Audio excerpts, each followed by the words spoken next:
Après les 70, 75 et Scrambler, voici la dernière née de la gamme Mach 125, j'ai nommé la Café Racer. Une suite logique pour la Cima, créatrice de la marque Mach, qui surfe sur la vague du vintage british adapté au 8e de litre, accessible au permis B.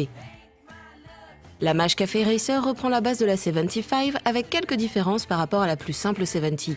Des roues en 17 pouces, un frein avant plus grand, une grosse fourche inversée, un disque arrière à la place du tambour et de nouveaux amortisseurs.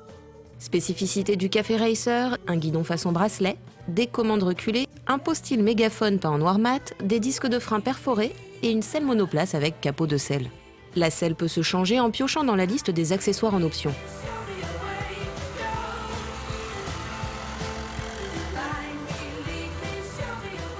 Qui dit Café Racer dit bien sûr des guidons bracelets et des commandes reculées sur un petit roadster. Là, en l'occurrence, il y a bien un demi-guidon bracelet. C'est pas du tout inconfortable. Il reste assez élevé. Et les commandes sont à peine reculées.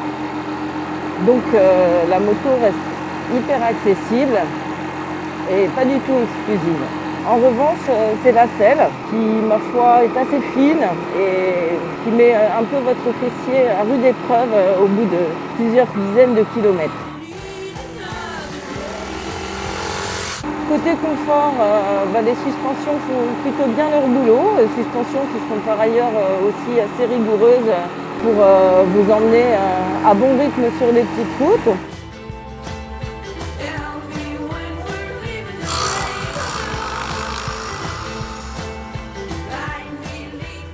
Un moteur 4 temps de 11,6 chevaux associé à une boîte 5 rapports dont la démultiplication a été raccourcie afin de lui donner un peu plus de vigueur au démarrage, comme sur le Scrambler.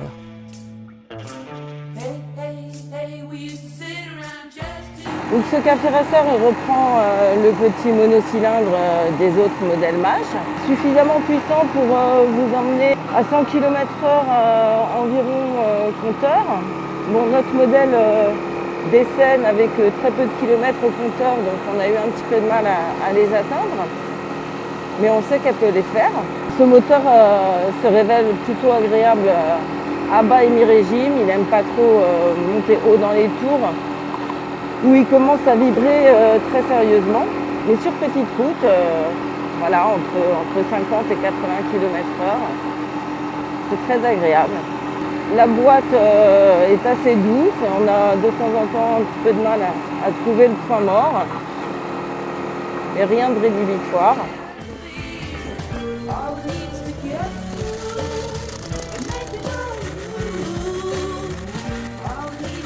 Bon, côté freinage, c'est assez léger, surtout que, encore une fois, c'est un modèle d'essai, donc peu rodé.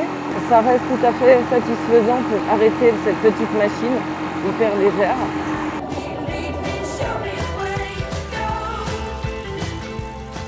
Donc ce petit Café Racer est super facile à prendre en main, assez efficace, qui a un sacré look qui passe pas inaperçu.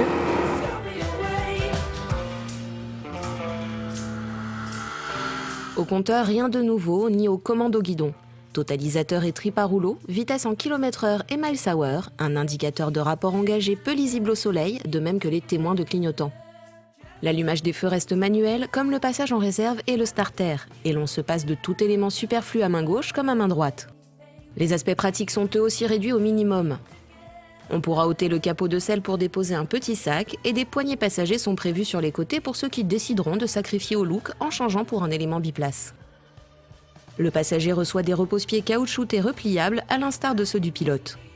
Enfin, on pestera sur le bouchon de réservoir, fermant à clé, mais sans charnière, difficile à refermer.